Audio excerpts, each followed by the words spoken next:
예레미야 말씀입니다.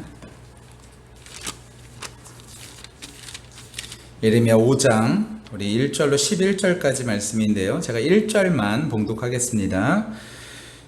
예레미야 5장 1절입니다. 너희는 예루살렘 거리로 빨리 다니며 그 넓은 거리에서 찾아보고 알라. 너희가 만일 정의를 행하며 진리를 구하는 자를 한 사람이라도 찾으면 내가 이 성읍을 용서하리라. 아멘. 기도합니다. 성령 하나님, 이 말씀 무슨 말씀인지, 하나님께서 우리에게 또 무슨 말씀을 하시고자 하시는지, 하나님 우리가 또 이 시간에 듣기를 원하는데, 하나님 성령께서 말씀하여 주셔서 우리로 하여금 듣게 하시고 이해하게 하시고 거기서 끝나지 않고 살아갈 수 있도록 믿음과 용기를 더하여 주시옵소서. 함께 하실 주님을 찬양하며 예수님 이름으로 기도합니다. 아멘. 우리 자리에 앉을까요? 오늘은 광복절입니다. 광복절이고요. 해방기념주일로 오늘 지킵니다. 코로나가 이번 주에도 좀 많이 기승이죠. 설교에 앞서서요, 참 감사한 것은요, 우리 교회 이번 주에 그런 생각이 갑자기 들더라고요. 우리 교회 많은 성도들 이제 20가정이거든요. 이거 20가정인데 20가정 뭐 한 40식구만 따져도 이렇게 저렇게 하면은 한 이제 100여 명 정도 되는 교회인데 그 성도들이 그래도 코로나에 감염되지 않은 것이 정말 감사합니다. 물론 코로나에 감염된 분들에게는 유감이지만 제가 그럼 비교해서 뭐 이게 우리는 안 걸렸으니까 니네보다 이런 것이 아니라 그럼에도 불구하고 우리를 지켜주시고 또한 이렇게 건강으로 붙들어 주셔서 이 자리에 나와서 또 이렇게 다닐 수 있다라는 것, 그것도 또 얼마나 감사한 일인지 모르겠습니다. 이번 주에 그런 일이 있었어요. 우리 허순이 집사님이 아는 분과 이제 함께 이제 식사를 하셨는데 그분 중에서 세 분이서 식사하셨는데 그분 중에서 두 분이 확진자셨어요.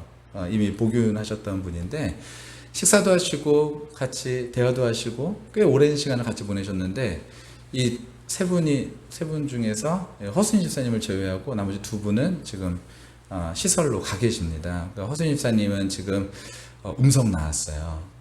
정말 감사하게도 음성이 나왔고 그러고 계신데 또 연락을 하나 더 받은 게 토요일 날 식당에 가서 식사를 하셨는데 그 식당의 주인이 또 확진자셨대요. 근데 아는 분이라서 식사를 마치고 나서 그 테이블에 앉아서 같이 수박을 드셨는데 그분이 확진자셔가지고 또 PCR 검사를 또 하셨는데 다행히 음성이 또 나오셨다고 합니다. 물론 확진된 분들에게는 정말 유감이고 그렇게 되면 안 되겠지만 그럼에도 불구하고 하나님께서 우리를 또 지켜주셔서 이 자리에서 이렇게 또 예배드리고 또 우리 허순이 선생님 물론 지금 음성 나와도 요즘은 그 격리입니다. 그래서 2주 동안 격리 중에 계시지만 이렇게 온라인으로 예배 드릴 수 있게 하신 것도 또 감사하다라는 생각이 듭니다. 이번 주에 그래서 그런 생각이 들었어요. 우리가 좀 하나님 앞에 진짜 좀 감사했으면 좋겠다. 우리의 삶이 진짜 하나님 앞에 감사한 일이다라는 사실을 좀 알고 하나님 앞에 좀 감사하는, 우리 좀 대놓고 좀 감사하는 시간이 좀 필요하겠다 싶어가지고 제가 설교에 앞서서 먼저 말씀드립니다. 여러분, 오늘 하루 하나님 앞에 우리가 건강하게 살아갈 수 있는 하루를 주신 것도 감사하시고 그러니까 그 하루를 하나님께서 지켜주시고 보호하신 대로 우리의 안녕을 위해서만이 아니라 주님께서 기뻐하시는 일들을 행하며 살아갈 수 있는 우리의 삶이 다 되시기를 예수님의 이름으로 간절히 축원합니다. 근데 그 중간에 저도 허순이 집사님을 만났었어요. 그래가지고 저도요 큰일 날 뻔했죠. 허순이 집사님이 그런 게 아니라 만약에 이렇게 됐으면 이런 거 복잡해지잖아요. 저는 그게 누구 탓이 아니라 복잡해지잖아요. 그런데 그 복잡한 과정들이요, 다 저도 이제 PCR 검사를 받았습니다. 허순이 집사님한테 받은 게 아니라, 옹결이가 어린이집을 가야 되는데, 옹결이 때문에 받았어요. 저는 월요일 날 받았는데, 허순이 집사님이 마음에 짐이었던 거예요. 저를 금요일 날 만났는데, 금요일 날 그 확진자들 세 분하고 저도 같이 있었거든요. 같은 자리에 있었던 건 아니지만, 만났었거든요. 만났는데, 제가 물론 마스크를 쓰고 있었죠. 전 잠깐 만났지만 그랬었어요. 근데 되게 복잡해지잖아요. 근데 허순 집사님이 저한테 얘기를 해야 되나 말아야 되나 되게 마음이 무거우셨던 모양이에요. 근데 화요일 날 전화 와서 저한테 그러시더라고요. 목사님 평안하시죠? 이러시더라고요. 예, 저 잘 지내고 있어요. 아무렇지도 않고 잘 지내고 있어요. 그 말씀을 해주시는 거예요. 근데 제가 만약에 PCR 검사를 월요일날 안 받았으면, 온결이 때문에 월요일날 안 받았으면 저도 또 불안할 수도 있잖아요. 그런데 제가 PCR 검사를, 코로나 검사를 받고서 음성이 나온 상태로, 제가 알고 있는 상태로 화요일인가 수요일날 제가 통화를 한 거였거든요. 그런데 허순희 집사님이 목사님 이제 코로나 검사를 받아야 될 것 같아요, 이런 얘기를 하시려고 그랬었던 모양이에요. 근데 제가 집사님 저 월요일날 받았고 그러니까 저 음성입니다. 그랬더니 다행이라고 그러셔서 다행이라고 이렇게 말씀하시더라고요. 여러분, 우리가요 이 세상을 살아가면서 하나님께서 우리를 또 지켜주시고 보호해 주신 것이 당연한 것이 아니라 감사할 수 있는, 하나님께서 우리를 물론 사랑하신 거지만 우리 또한 하나님 앞에 감사할 수 있는 우리 모두가 다 되시기를 예수님의 이름으로 간절히 축원합니다.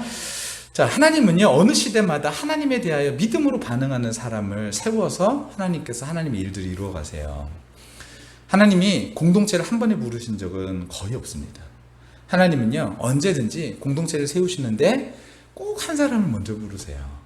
거의 그런 것 같아요. 성경을 보면은 한 사람을 먼저 불러서 그 사람을 변화시키고 그 사람을 통하여 어떤 공동체를 이루어 가시는 것 같습니다. 성경의 순서로 따지면요 노아가 그러합니다. 노아 때는요 사람들이요 정말로 하나님께서 내가 괜히 사람을 이 땅에 지었구나 라는 것을 후회하셨던 때가, 첫 번째로 후회하셨던 때가 바로 노아 때잖아요. 근데 하나님께서 노아를 선택하셔서 하나님의 일들을 다시 이루어 가십니다. 그래서 노아가 어떤 사람이라고 성경에 기록되어 있냐면은 하나님께서 자신에게 명하신 대로 준행하며 사는 사람, 하나님께서 그 한 사람을 세우셔서 하나님의 일을 하셨죠. 또 기억나는 사람이 있는데 아브라함입니다.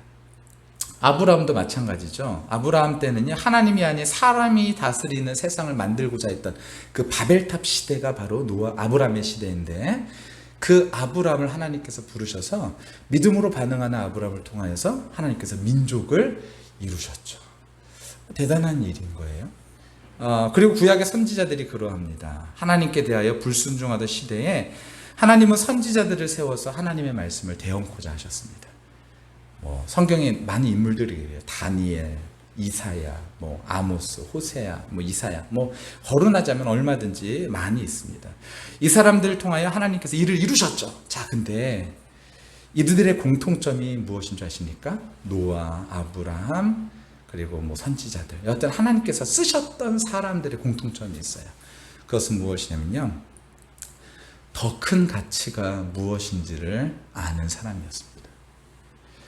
내 삶 그리고 다른 것, 더 큰 가치가 무엇인지를 알고 그 큰 가치에 자신의 삶을 드리는 사람, 믿음으로 반응하는 사람을 하나님께서 들어서 사용하셨다는 것이죠.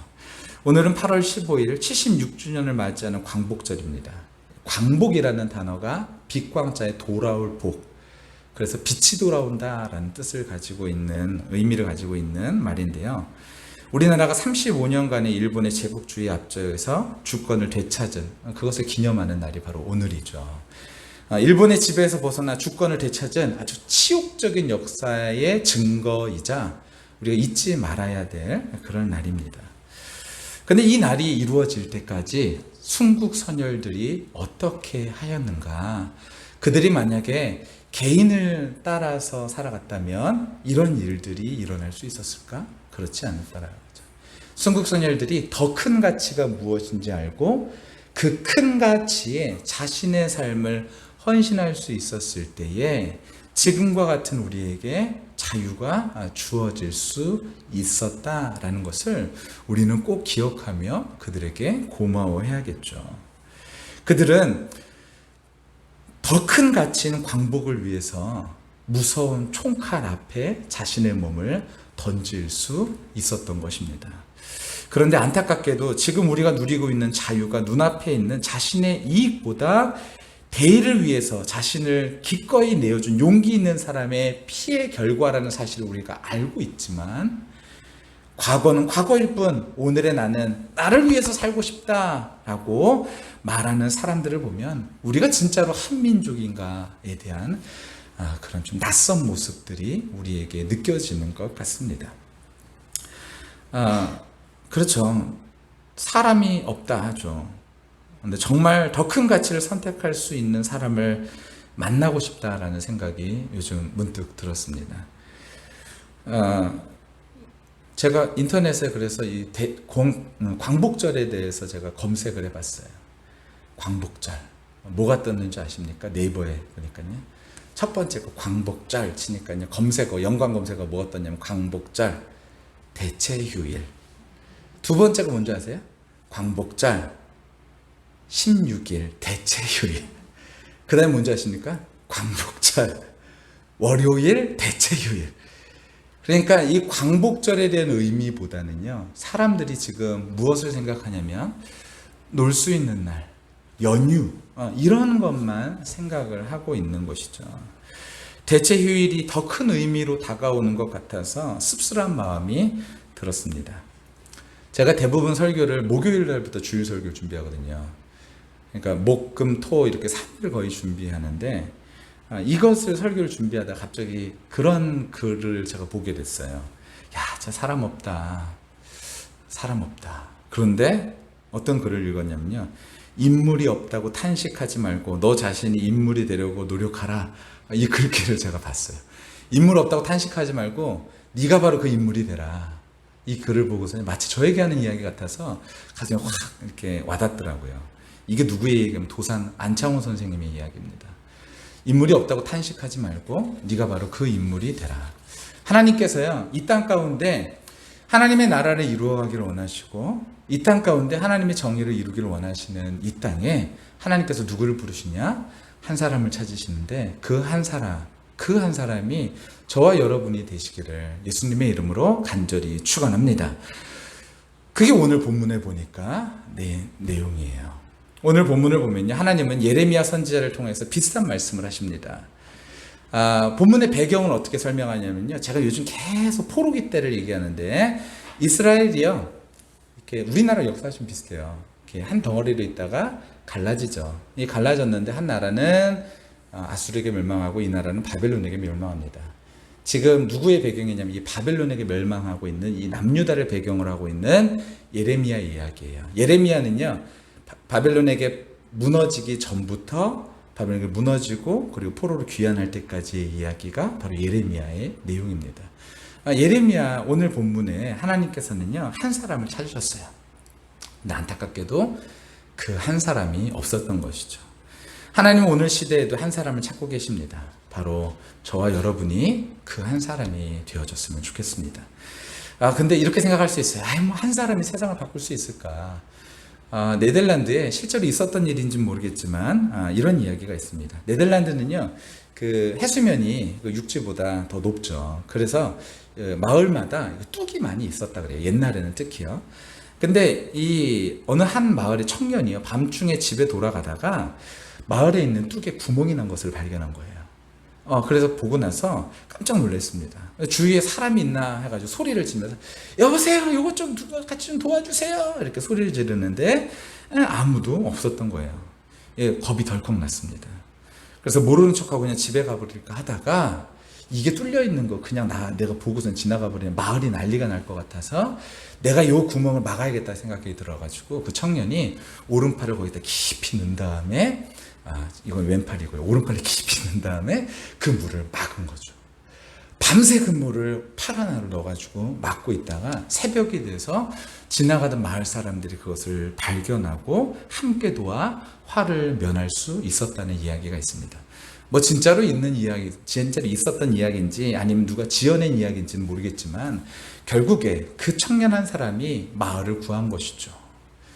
여러분, 이 엄청난 이 일들을, 마을을 구한 일을 이 한 사람이 모른 척 했다면 그 마을은 물바다가 피어졌겠죠. 요즘 전 세계가 위기입니다. 이런 시대에 정말 필요한 것은 무엇일까요? 사람들은 이런 시대에 저마다 많은 말들을 합니다. 이게 이렇게 돼야 돼, 저게 저렇게 돼야 돼. 근데 하나님은요, 전국을 찔러서 말씀하시죠. 한 사람이 바뀌어야 된다. 한 사람을 찾아라 라는 것이죠. 이 시간 그 한 사람이 어떤 사람인지를 살펴보고자 합니다. 그리고 저와 여러분이 그 한 사람이 되기를 바랍니다. 자, 그러기 위해서 오늘 본문을 한번 좀 살펴보도록 하겠습니다. 넘겨주세요. 자, 본문, 아니요, 그 전으로 넘겨주세요. 전. 시연아, 그걸 아빠를 줘, 갖다 줘, 시연아. 네, 여기부터 한번 볼게요. 시연아, 아빠를 갖다 줘. 자, 이 본문을 보면요. 하나님께서 얼마나 이 땅이 예루살렘에게 하나님께서 원하셨던 것이 무엇인지를 우리는 발견할 수 있는데요. 자, 1절 말씀에 이렇게 기록되어 있어요. 너희는 예루살렘 거리로 빨리 다녀라. 빨리 다니라는 이유가요, 급한 거죠. 하나님께서 급하다라는 거예요. 빨리 다녀라. 그 넓은 거리에서 찾아보고 알라. 너희가 만일 정의를 행하며 진리를 구하는 자를 한 사람이라도 찾으면 내가 이 성읍을 살리게 하리라, 구원하리라 라는 거예요. 몇 명이요? 한 사람만 찾으면 된다라는 것이죠. 하나님께서 이와 같이 말씀하신 배경이 있어요. 제가 한 절 한 절 이렇게 보도록 하겠습니다. 자, 우리 4절 말씀 같이 한번 읽어볼까요? 시작. 내가 말하기를 이 무리는 비천하고 어리석은 것뿐이라 여호와의 길 자기 하나님의 법을 알지 못하니. 4절 말씀인데 이 무리가 누구냐면요, 일반 사람들이에요. 일반 사람들이요, 뭘 모르냐면 비천하고 어리석대요. 그래서 여호와의 법을 알지 못한대요. 일반인이 모를 수도 있죠. 아니요, 그렇지 않아요. 하나님은요, 이스라엘 백성에게 맨 처음부터 가나안 땅에 들어갈 때 분명히 말씀하셨어요. 너희 자녀에게 부지런히 가르치라라고 분명히 말씀하셨는데 일반인들이 지금 하나님의 법을 전혀 모르고 있는 거예요. 전혀 하나님의 법을 모르고 있는 이 사람들을 봅니다. 이 사람들 진짜 하나님의 마음을 모르는구나. 그래서요, 예레미야가 누구에게 찾아갔냐면요, 한번 보세요. 제가 표준서 번역으로 좀 쉽게 5절 말씀입니다. 같이 읽을까요? 시작. 이제 부유하고 유식한 사람들에게 가서 그들에게 이야기를 해보자. 그들이야말로 주의 길과 하나님께서 주신 법을 알고 있을 것이다. 그러나 그들도 한결같이 고삐 뿔린 망아지들이었습니다. 멍에를 부러뜨리고 결박한 끈을 끊어버린 자들이었습니다. 유식한 자들에게, 그러니까 지도자들에게 간 거예요. 근데 그들은요, 하나님의 법을 알면서도요, 그것이 거추장스러운지 다 끊어버린 거예요. 다 내어버린 거죠. 하나님 말씀 듣기 싫어, 하나님 말씀 지키기 싫어, 이런 식으로 살았던 것이 그들입니다. 하나님의 말씀을 알면서도 헌십작처럼 그냥 버려버린 것이죠. 영적으로 얼마나 그들이 또 타락했는지도 볼 수 있습니다. 2절 말씀입니다. 같이 읽을게요. 시작. 그들이 여호와께서 살아계심을 두고 맹세할지라도 실상은 거짓 맹세니라. 그들이 뭐라 그러냐면 여호와의 살아계심을 내가 두고 맹세한다. 근데요, 그게 다 뭐라고요? 거짓이래요. 이런 사람들이요, 이스라엘에 가득했던 거예요. 그들은 입술로는 하나님을 불렀지만 거짓으로 신앙 고백을 했다라는 것이죠. 7절에 그 기록이 나와 있는데요. 7절 말씀 같이 읽어볼게요. 시작. 내가 어찌 너를 용서하겠느냐. 내 자녀가 너를 버리고 신이 하는 것으로 맹세하였으며 내가 그들을 불러 먹인즉 그들이 간음하며 창기의 집에 허다히 모이며. 너희들 한번 생각해봐라 라는 거예요. 내가 어찌 용서할 수 있겠냐. 이들이 어떤 사람이래요? 내 자녀가, 너희들의 자녀는 지금 나를 버리고 다른 없는 신들에게 거짓으로 맹세하고 있다. 그 신들을 따라가고 있다. 근데 너희들 누가 먹였냐라는 거예요. 하나님께서 여태까지 기르시고 보호하여 주시고 배불리 먹였는데 그들이 하나님을 찾는 것이 아니라 창기를 찾는다. 여기서 창기를 찾는다는 건 두 가지 의미인데요. 한 가지는요, 우상을 섬긴다라는 의미가 있고, 당시에 이제 우상 신전에 창기가 있었기 때문에, 또 하나는 진짜로 음란하게 찾았다라는 것이죠. 여기에 8절은 없는데 우리 8절 말씀도 한번 같이 한번 성경을 보면서 읽어볼까요? 시작. 그들은 두루 다니는 살찐 수말같이 각기 이웃의 아내를 따르며 소리 지르는도다. 이들이 지금 뭐하고 있다고요? 이웃의 아내를 따라다니며 소리를 지르고 있대요.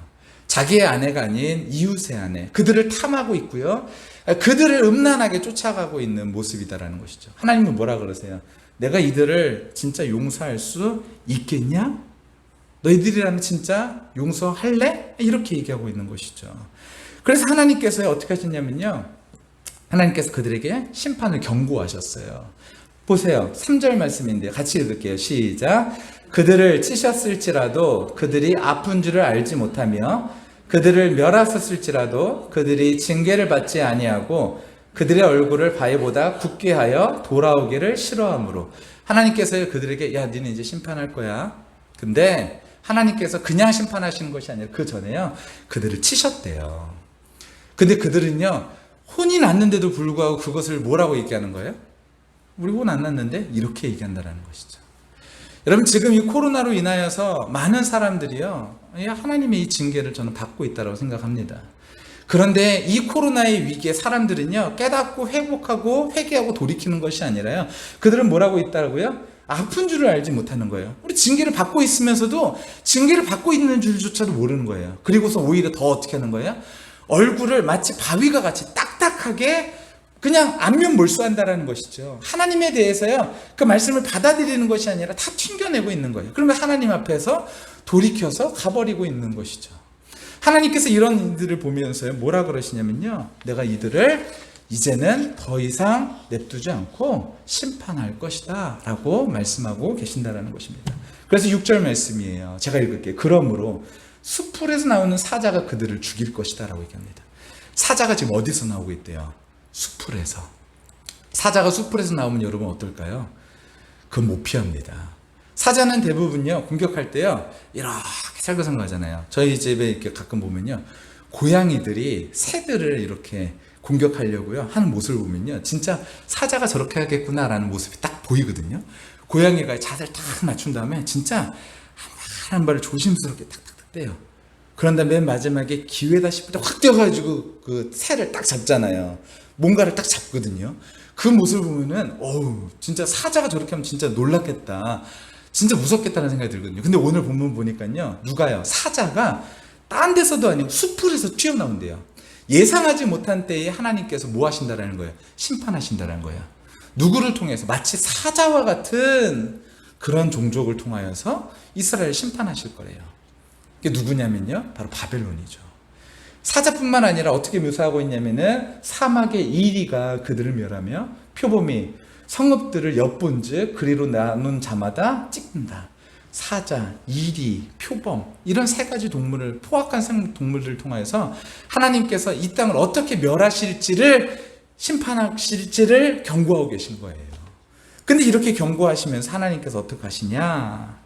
그냥 경고로 끝난 것이 아니라 그냥 경고로 끝난 것이 아니라 1절 말씀 어떻게 해요?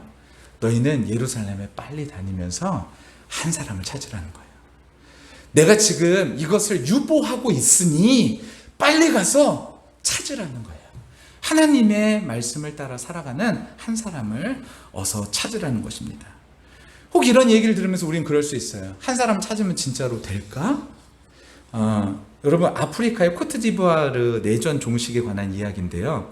2006년에 독일 월드컵 당시에 코트디부아르가 본선에 진출했을 때 그때 그 나라가 내전 중에 있었죠. 근데 이 내전 중에 있을 때 당시에 세계적인 선수였던 드록바라는 첼시 선수가 있었는데 이 드록바라는 선수가요 이 코트디부아르 이제 사람인데 이 사람이요 카메라 앞에서 생중계되어지는 카메라 앞에서 눈물로 호소했거든요. 어떻게 호소했냐면 우리가 최선을 다하겠습니다. 조국이요 한 주간만이라도 전쟁을 좀 멈춰달라고 그렇게 눈물로 호소를 했거든요.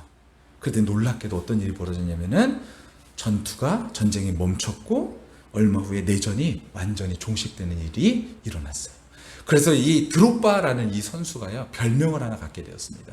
그 별명이 뭔지 아세요? 검은 예수라는 별명을 갖게 되어졌어요. 이 사람의 말 한마디로 인하여서 이 내전이 끝나지 않을 것 같은 내전이 끝나버린 것이죠. 때로는 한 사람이 세상을 바꾸는 힘이 있다는 것입니다. 하나님께서 그 한 사람을 오늘 찾고 계신 것이죠. 오늘의 이 시대도 마찬가지입니다. 바이러스의 위협, 그리고 기후 문제, 세계적 양극화, 그리고 경제적 양극화, 그리고 인구 문제, 세대 갈등, 군사적 위험, 각종 범죄 등 인류가 위기의 시대를 살고 있다고 느끼기에 충분한 그런 위기의 시대를 살고 있죠. 그러면 이런 시대에 우리는 과연 어떻게 하면 될까요? 어떻게 하면 이 시대를 바꿀 수 있을까요? 많은 사람들이요 이렇게 얘기하는 경우를 많이 봐요. 정권이 바뀌어야 돼.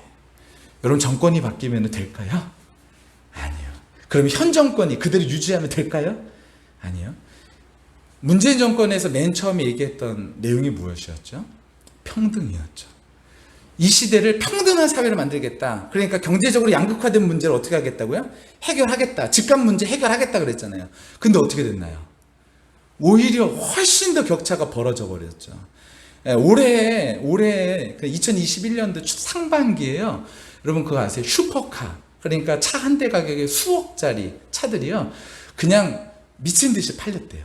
엄청나게 많이 팔렸답니다. 왜냐하면은 부자인 사람들은요, 돈을 계속 벌고 있는 거예요.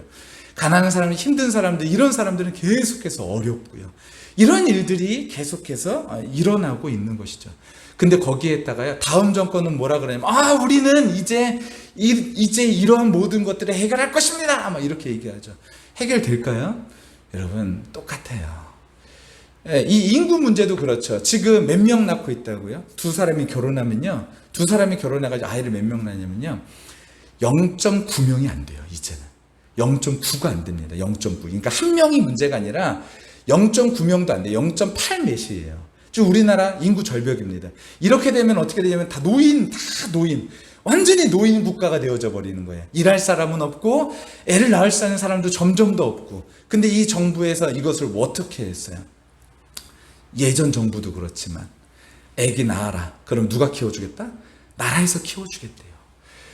근데 교수들은 하나같이 한 얘기가 그거예요. 나라에서 어떻게 애를 키워주냐? 부모가 애를 키워야지. 근데 왜 그러냐면은 부모에게 뭐라 그러냐면은 아이를 성장시켜서 키우는 것을 의미 있는 일들로 쳐주지 않는 거예요. 법원에서도 이렇게 재판이 있잖아요. 재판이 있으면은 그 어떤 자기가 경제 활동을 하는 거에 대해서 보상을 주잖아요. 보상을 주는데 어디에 기업에 다니고 그러면요, 그 하루치 일당을 쳐주는데 그 금액을 높게 쳐주고, 집에서 아이를 키우고 있다 그러면 그것을 천하게 쳐주는 것이죠.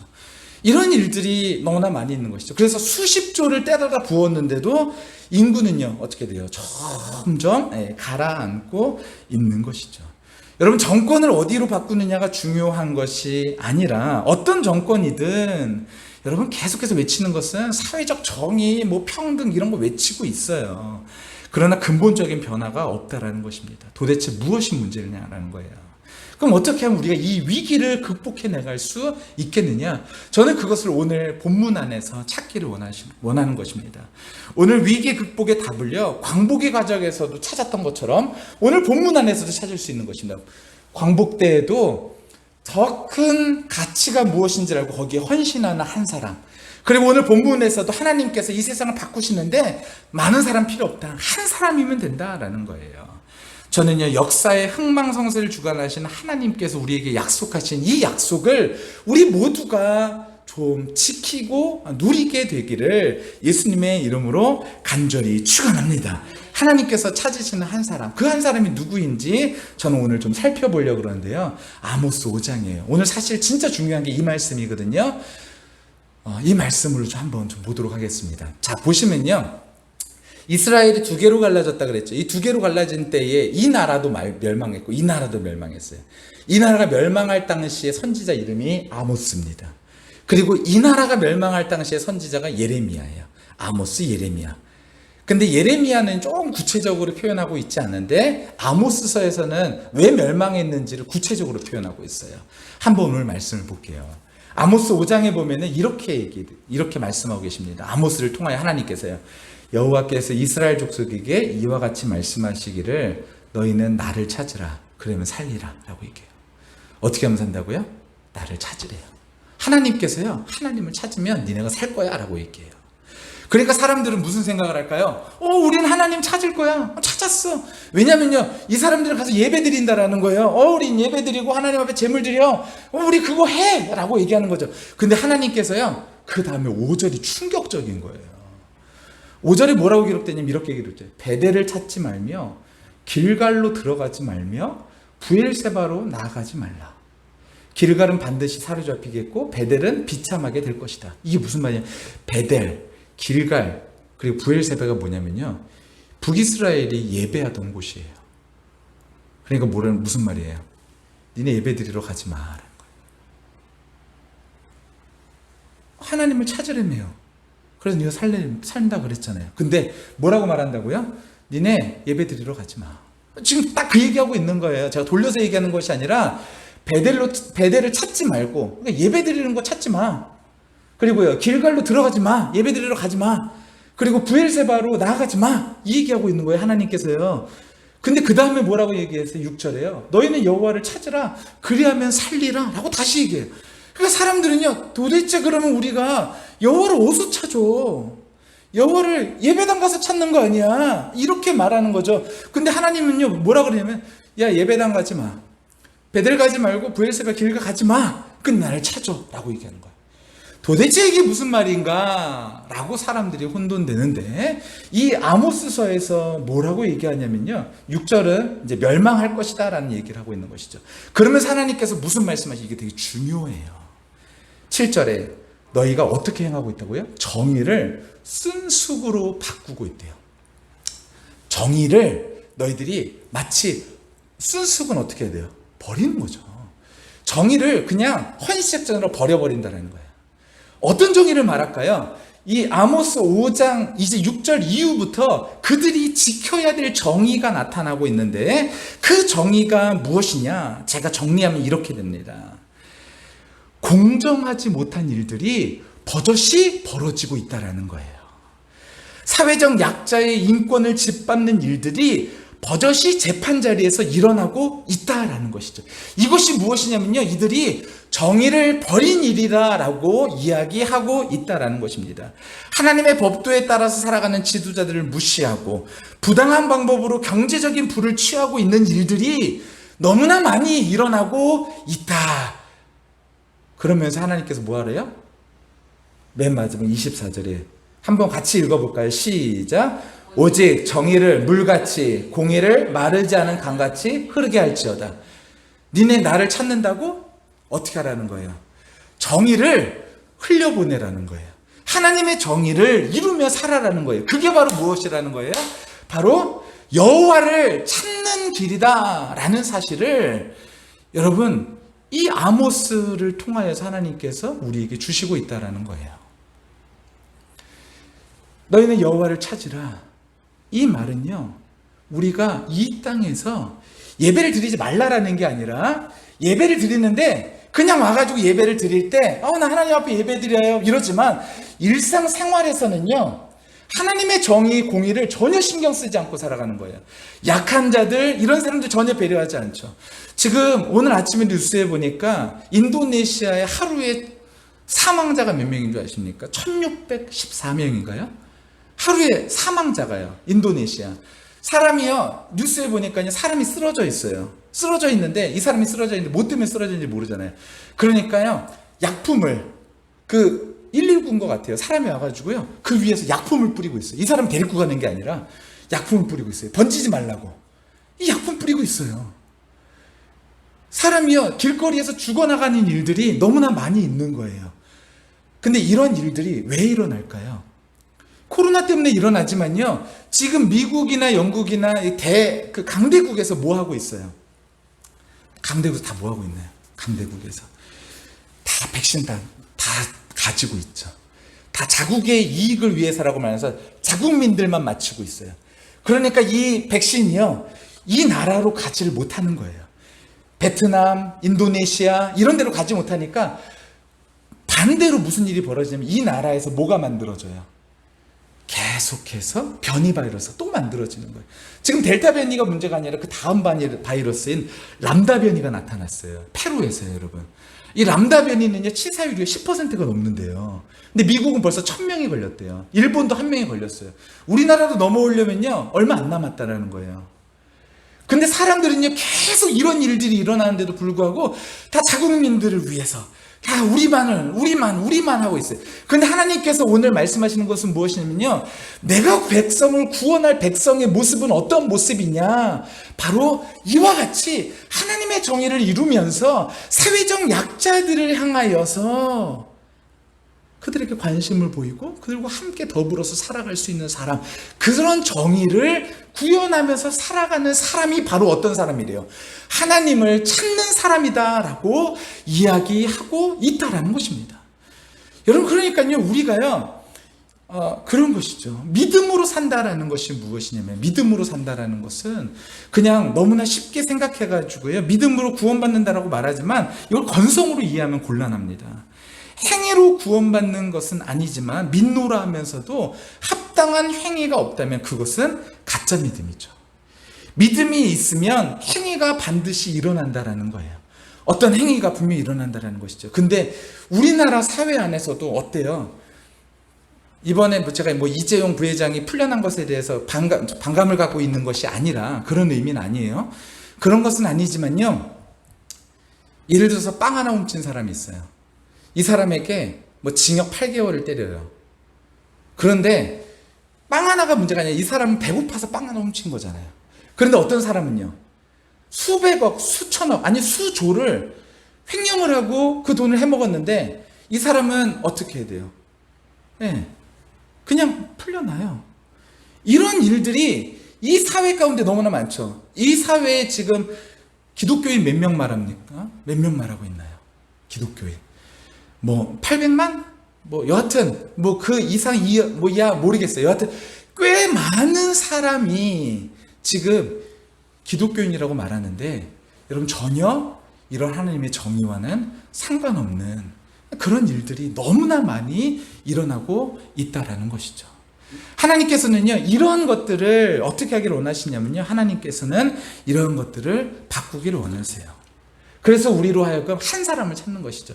이 야고보서에 보면 이렇게 기록되어 있죠. 우리 17절 같이 읽어볼까요? 시작.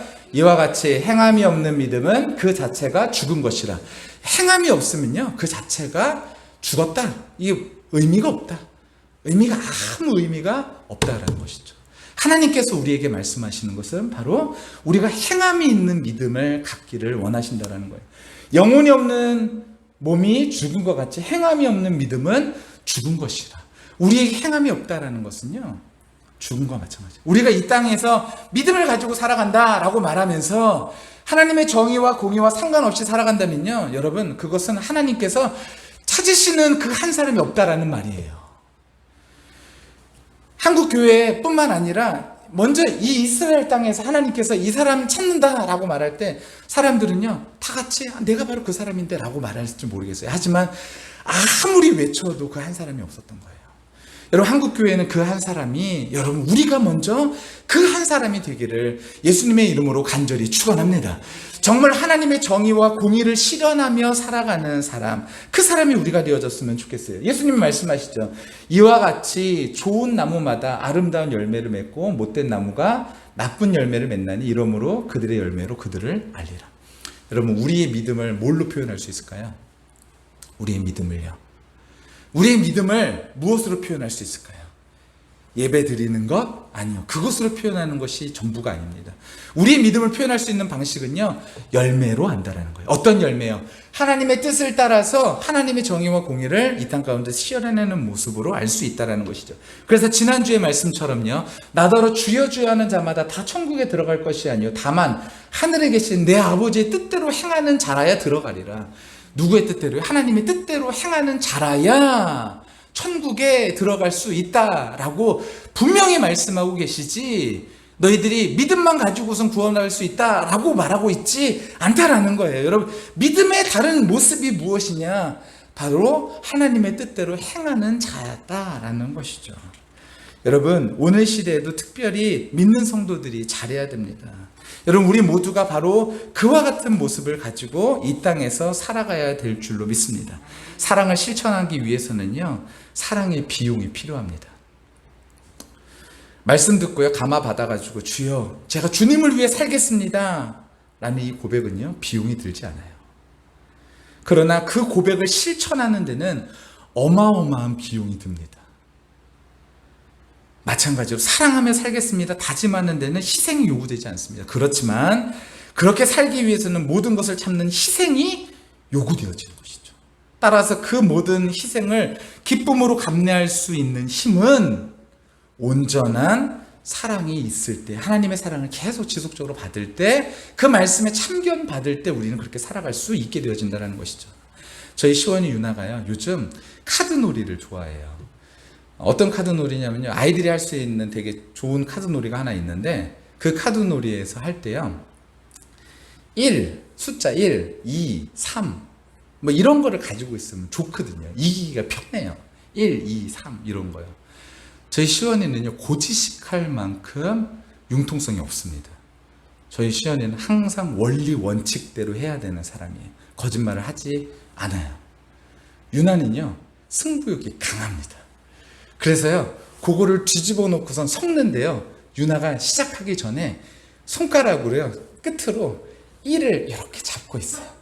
그런 다음에 섞는데 요걸 안 놔요. 이렇게. 그런 다음에 이렇게 게임이 시작하면 요걸 딱 잡아가지고 이렇게 해요. 그러니까 저희 아내가 그걸 보고, 유나야, 그건 아니야. 이렇게 얘기하면 유나가 이러면서 다시 놔요. 그리고 다시 섞어요. 그러면요, 그 1이 어디 있는지 눈으로 막 판단하고 정신이 없어요. 그 1을 찾아가 자기 이기려고요.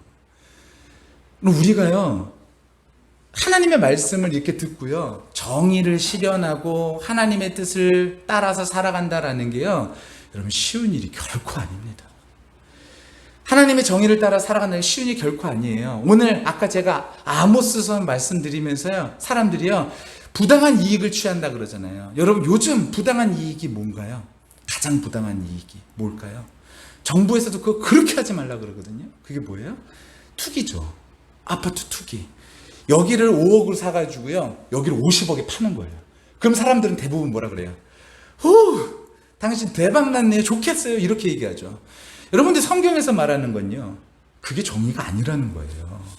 그럼 최소 우리 믿는 사람들은요, 그런 부분을 보면서 아니다라고 말할 수 있어야 되거든요. 근데요, 뭐라 그러냐면요, 괜찮다라고 해요. 근데 여러분 보세요. 이제 앞으로 집값이 어떻게 될지 저는 확신합니다. 이제 집값은요, 이제 가라앉을 수밖에 없어요. 이제 집값은요, 이제 딱 한 가지밖에 없거든요. 은행에서요, 야, 대출금 갚아. 그럼 끝나는 거예요. 은행에서 대출금 갚아. 그러면요, 이 사람이 5억에 샀던 거 50억에 산 사람은 어떻게 했을까요? 다 대출 끼고 사는 거잖아요. 대출 끼고 사고 또 다른 사람 또 대출 끼고 또 사고 대출 끼고 또 사고 대출 끼고 또 사고 이렇게 돌고 도는 거예요. 지금요. 지금 현물로 도는 게 아니라요, 그냥 은행 계좌로 도는 돈들이잖아요. 이게요. 그러다가 은행에서 돈 갚아 그러면요, 어떻게 되는 거예요? 망하는 거예요. 큰일 나는 거죠. 우리나라 전체가 이 휘청거리는 일들인데, 근데 사람들은요, 거기 안에서 그 휘청거릴 때 누가 가장 힘들까요? 사회적 약자들이 가장 힘들게 되어져 있어요. 근데 그런 것들을 사람들은요, 교회 안에서도요, 여전히 하나님 사랑, 이웃 사랑해야 됩니다 라고 말은 하지만, 하나님 사랑, 이웃 사랑이 별게 아니거든요. 이런 것들, 유나가 1 잡고 있는 거하고 비슷한 모양이에요. 우리도 이런 것들을 어떻게 해야 되냐면요, 하나님의 뜻이 아니다라고 생각했을 때 과감하게 내려올 수 있는 마음이 필요하고, 이게 바로 대의입니다. 여러분, 이것을 할 수 있어야 되는데 사람들이 그것을 하지 못하죠. 교회 안에서 무엇을 얘기하면 복을 얘기하는데, 그 복이 어디까지 복이에요? 나를 위한 복만 생각을 하는 것이죠. 하나님께서 그걸 원하시지 않아요. 이 세상이 하나님 뜻이 되기를 원하시는 것이죠. 그러면 나만 되는 거 아니었어요? 맞아요. 아니에요.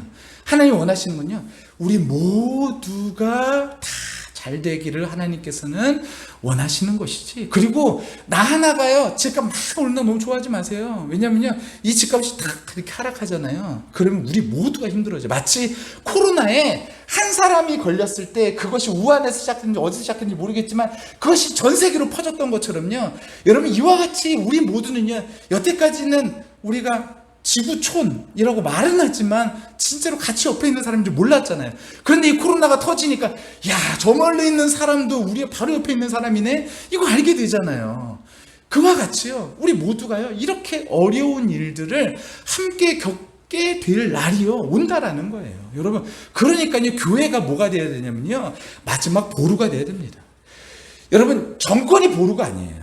어떤 시책이 보루가 아니라, 마지막 보루는요, 바로 교회, 그 안에서 하나님의 말씀대로 정의를 실현하며 살아가는 그 한 사람, 하나님께서 그 사람을 오늘도 찾고 계시고, 바로 그 한 사람이 바로 우리가 되기를 예수님의 이름으로 간절히 축원합니다.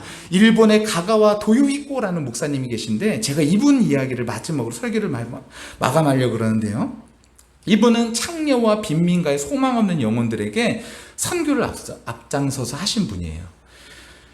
그분이 어떤 방송 대담에서 이런 이야기를 하셨대요. 어떤 이 MC가 이렇게 얘기를 했나 봐요.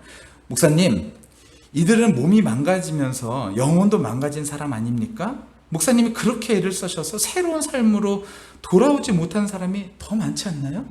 근데 목사님, 이거 너무 짐 빼는 일 아닙니까? 라고 얘기를 했대요. 그랬더니 이 목사님이 뭐라 그랬냐면은 이렇게 얘기했대요. 물론 우리가 애써도 새 삶을 찾지 못하는 사람이 더 많습니다. 그러나 우리가 이렇게 사랑하는 것 외에 무엇을 할 수 있겠습니까? 아가페 사랑은요, 여러분, 희생을 두려워하지 않습니다.